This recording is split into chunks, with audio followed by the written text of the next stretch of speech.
Now, the whole country is currently united under Margaret NDUTA. And we all know the story surrounding Margaret NDUTA.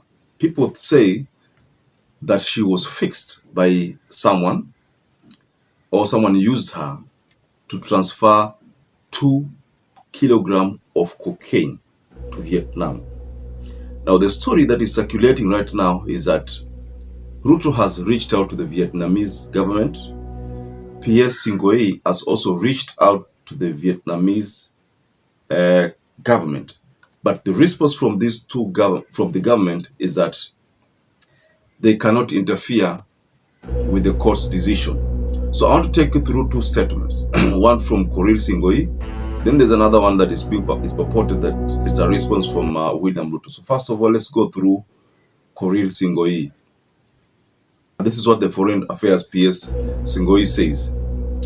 I had a telephone conversation with Vietnam's deputy minister regarding Margaret NDUTA's case, conveyed Kenya's concerns over the impending execution of our nation, and reiterated our request for a stay of execution to seek a resolution. Vietnamese authorities are considering our petition. Our mission in Bangkok is actively following up on the case. So that's what PS Singoei said. So there's another posting here, which is believed to be from BBC. It says, breaking news, President William Ruto. I made a phone call conversation with President of Vietnam, Luong Quang, about the release of Margaret NDUTA, but they have declined my call. Well, but that's something that is coming from the William Ruto side. Okay. There's also another statement here which I want to read to you. It is a bit discouraging, but it's a statement that we need to also look at. Well, there's something from Ali Nur Muhammad, which is a bit discouraging to the family, and it says, unfortunately, the Kenyan government wasn't able to help Margaret NDUTA, who was held in Vietnam facing a death sentence by lethal injection after being found guilty with possession of illegal drugs. They said they don't interfere with the judicial system and it applies to everyone. What this message is telling us is that according to the Vietnamese laws, once the judiciary has pronounced its position, the government cannot interfere. I mean, people are blaming the government, people are blaming the law enforcement agencies of Kenya, people are blaming the embassies. Why did they take long to appeal? There was a window for appealing, I understand. And that lapsed on, was it on 15th or 16th of March? There was a window which was allocated for this to be done. But looks like what will ignore. People never paid heed to this. Or maybe the government knew that Vietnamese hata waambie vipi hawatasikia, you know? So their laws matter. So I want us to explore this story further. And there are so many reactions here. People are blaming William Ruto. People are blaming PS Singoei. People are blaming Margaret NDUTA. But who is to blame for this mess?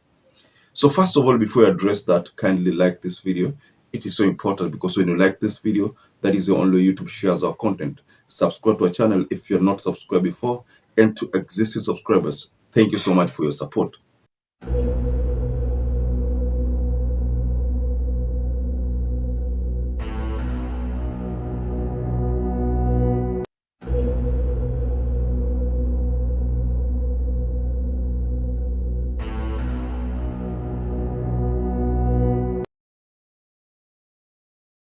Philip Etale, we all know Philip Etale, analyst complication for ODM, Azimio. So he says, those calling Margaret NDUTA a criminal, shame on you.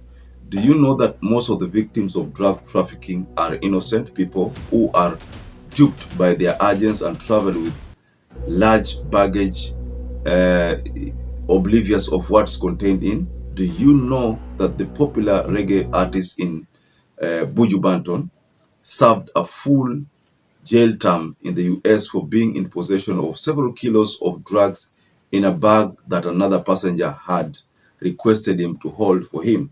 and excused himself to visit the washroom. Let's not be too harsh on people for crimes they innocently get involved in. So Philip Italia is merely trying to side with Margaret NDUTA. But based on your own observation, do you think NDUTA is guilty? Do you think she made a huge mistake, or she was just framed? Professor Makau Mtua is telling us something here also regarding the same.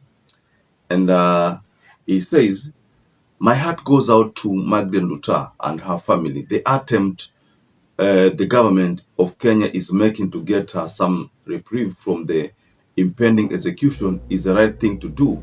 The death penalty is barbaric and primitive and should be abolished everywhere. That said, those found guilty of drug trafficking after a fair and impartial hearing in a competent court should know they risk severe penalties based on the jurisdictions of the offense. Let's hope that NDUTA's death sentence is commuted to a more proportionate punishment.